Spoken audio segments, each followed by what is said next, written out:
Okay, I want to make a quick video about the coin shortage. I'm traveling. I'm in Raleigh, North Carolina right now. I'm actually by one of my favorite places, the old Milburnie Dam. And I wasn't going to make a video at all, but this coin shortage has gotten on my nerves enough to where I don't care. I'm going to just use my point and shoot camera and make a quick video. And what I'm going to show you is that the media is lying. The Federal Reserve is lying about the coin shortage. The culprit behind the coin shortage is the Federal Reserve. Then what I'm going to show you in this video is that the Federal Reserve hates coins even more than it hates cash. Hard as that might be to believe, I'm going to show you that in this video, on top of the fact that it's the Federal Reserve itself that's restricting the coins right now. I'm going to prove that to you. So with no further ado, let the lying begin. George.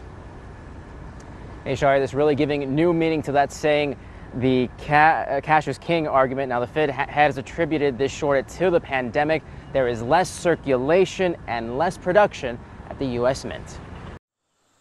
Okay, there you see it on local ABC News in Philadelphia. They're generically blaming circulation, which really isn't helpful, doesn't advance the analysis, merely restates the problem. And they're blaming the U.S. Mint. You know, it's too bad they have a mint there right in Philadelphia. The news could have asked the mint there in Philadelphia whether the mint was in fact the problem and found out that the mint isn't the problem, as we know from this video released by the U.S. Mint 1 week ago. Hi, I'm Dave Ryder, Director of the United States Mint. I have the distinct privilege of leading the employees who are manufacturing our nation's coins. I want to assure you that the men and women of the Mint workforce are working as hard as they possibly can to get newly produced coins into the economy. In fact, we are on track to mint more coins this year than we have produced in almost 20 years. Okay, as you just saw, the Mint is on track to produce the most coins it's produced in the last 20 years. The Mint is not the problem. ABC is the problem. It simply lies. Now, ABC is not the only one to blame circulation. The Federal Reserve Chairman himself, Powell, also blames circulation, although to his credit, he is a bit more specific. But to the extent he is a bit more specific, he is also utterly ridiculous. Let's watch this clip. What's happened is that with the partial closure of the economy, the flow of coins through the economy has gotten it's kind of stopped. The places where you go to give your coins and get credit at the store, get cash, get folding money, those have not been working. Stores have been closed. So the whole system of flow had come to a stop. We're well aware of this. Okay, there you have it. The chairman of the Federal Reserve is telling us that not only is it the problem that the stores are closed, which is totally absurd, wouldn't be a coin problem at all if the stores are just closed. The whole problem is the stores are open and they don't have coins. So that's ridiculous. And the other excuse he blames is the coin kiosk machine. You know those places you go, you dump buckets of your coins in the grocery store to get store credit and, did I get that right? Foul folding money? That's what you call cash? What is that slang from like 1927? Anyway, those are Powell's fault guys. That's who's causing the coin problem, is the coin kiosks. So let's now go to one of the CEOs of the largest coin kiosk in the US and see whether Powell's story adds up. And now let's bring in Jim Gaharity. He is the CEO of Coinstar. Mr. Gaharity, it's great to have you here. And man, what a story. So basically what's happened? No one's coming to your kiosks? Well, that's not it at all. Well, thank God those coin kiosks are still working, and that it was simply the Fed chairman lying under oath in sworn congressional testimony. For a minute, I thought we had a real problem there. But if the coin kiosks are working, that begs the question of what is giving rise to the coin problem.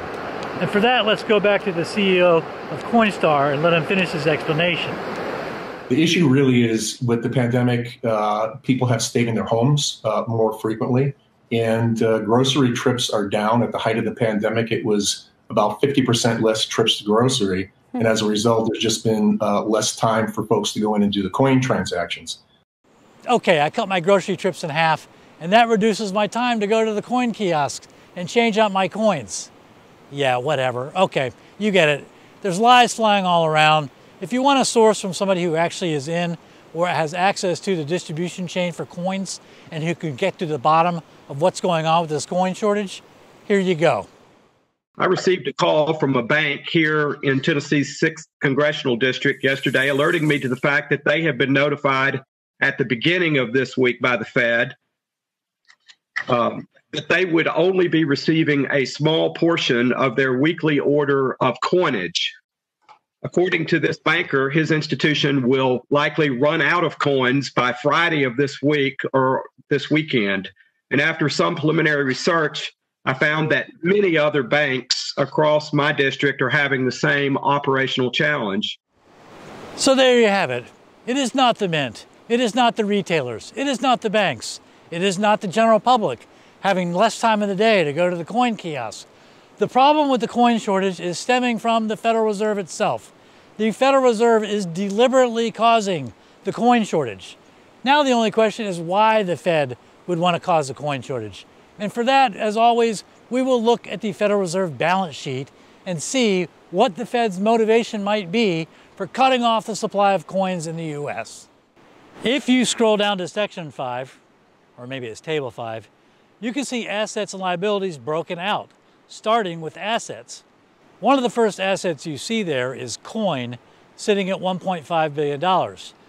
You'll notice that cash, in other words, Federal Reserve notes, cash isn't on the list of assets. That's because cash is a liability, not an asset, which you can see from the next page, Federal Reserve notes. That's cash at $1.96 trillion. So big fundamental difference between cash, which is a Federal Reserve liability, and coins, which is a Federal Reserve asset. Okay. Cash and coin are obviously both money, so why is it that one is a liability and the other is an asset on the Fed's balance sheet? The answer is that cash is a liability because it is an IOU issued by the Federal Reserve. That is why it says Federal Reserve note on top. The issuer of the coin is not the Federal Reserve. The Treasury is the issuer of coins. The Federal Reserve issues its IOUs, be they Federal Reserve notes or reserves, in order to acquire assets that are produced by another party. That's what the Federal Reserve does. It issues currency, and it issues Federal Reserve notes, it issues reserve to acquire assets. The Fed prefers assets that bear interest. Coins do not bear interest. That is one reason the Federal Reserve does not like coins. But the real reason that the Fed does not like coins is that it's money issued by someone else. It is issued by the Treasury. Money issuance is a sovereign prerogative.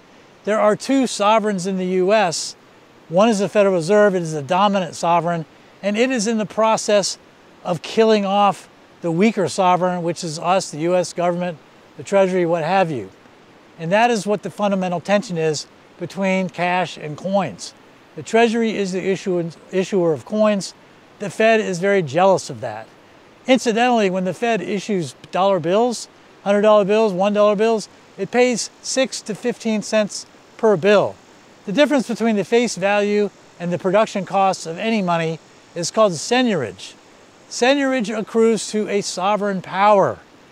And now when we look at coins, you see coins are basically cost less than a penny to produce, and all the money, the difference of face value, it accrues to the Treasury, which is a different sovereign. It is a sovereign counterparty to the Fed. The people telling you that the Federal Reserve is simply an agent of the Treasury do not know what they are talking about and are probably lying to you on purpose. They are different. And when the Fed buys coins, it pays face value for those coins. You want a quarter of Federal Reserve? That'll be 25 cents. And that is the fundamental difference between coins and currency, or between coins and Federal Reserve notes, excuse me. Anyway, there's a lot more to this. I could talk for hours on this. I'm just touching the surface, but I wanted to get to the bottom of this. The Federal Reserve is causing the shortage in coins, and it damn well has a motive to do so. It doesn't like the US government as Treasury. It does not like the US government as a sovereign. It does not like we, the people in this, as a sovereign. And it is in the process of killing us off and becoming the dominant and the sole sovereign power, and that's really what's going on. In any case, thank you so much for watching, and I will see you next time.